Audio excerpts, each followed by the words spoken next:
Americans for Prosperity by Garrett Johnson.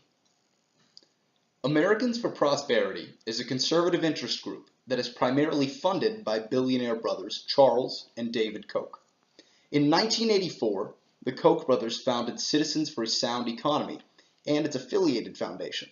However, in 2004, a rift between Citizens for a Sound Economy and the foundation, the Citizens for a Sound Economy Foundation, formed and caused the organizations to split.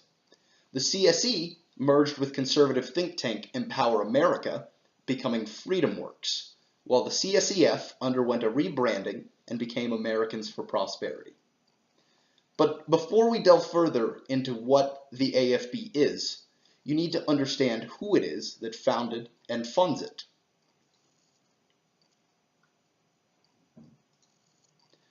Charles and David Koch are American businessmen and philanthropists most known for their immense wealth and political activism. The brothers are worth an estimated $40 billion each and are tied for the 9th spot on the 2016 edition of Forbes' Richest Billionaires list. The brothers each own 42% of Koch Industries, a privately held multinational conglomerate involved with oil, chemicals, minerals, and commodities. Charles Koch is the current CEO of Koch Industries. David Koch, his younger brother, is the current executive vice president of Koch Industries. Now that you know who created the AFB, we can take a closer look at the organization itself. The mission statement of the AFB is Americans for Prosperity exists to recruit, educate, and mobilize citizens in support of the policies and goals of a free society at the local, state, and federal level, helping every American live their dream, especially the least fortunate. Some information about the AFP. It currently has 2.8 million members. The president of the AFP is Tim Phillips, and its COO is Luke Hilgeman. The AFP has active organizations in 35 states, and in 2009, the AFP helped to galvanize a small group known as the Tea Party into a national movement by purchasing ads, providing political speakers, and procuring permits on their behalf.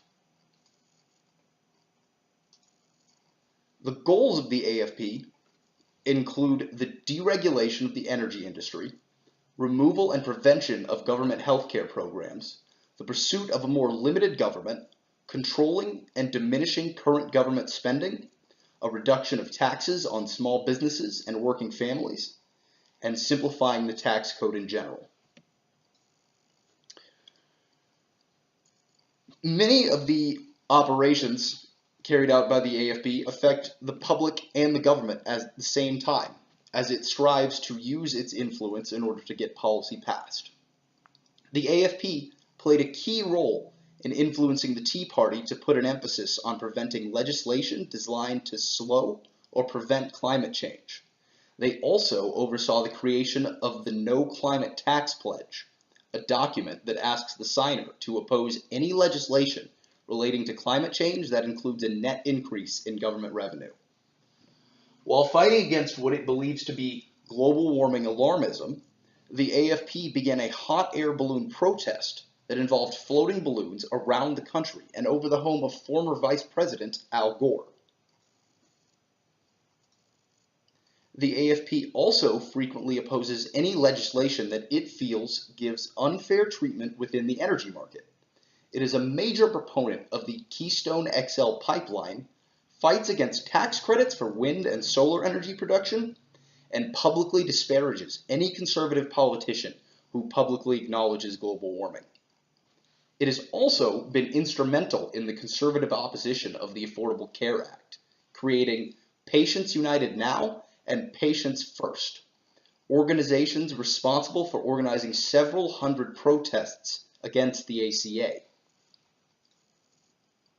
Here you can see some of the protests of Patients First. This is the Hands Off My Healthcare tour bus that they took around the country. Once the ACA was passed, The AFP worked tirelessly to have it repealed, spending $44 million on negative campaign ads to attack Republicans and Democrats alike who had voted in favor of the bill. Another of Obama's programs that the AFP opposed was the American Recovery and Reinvestment Act.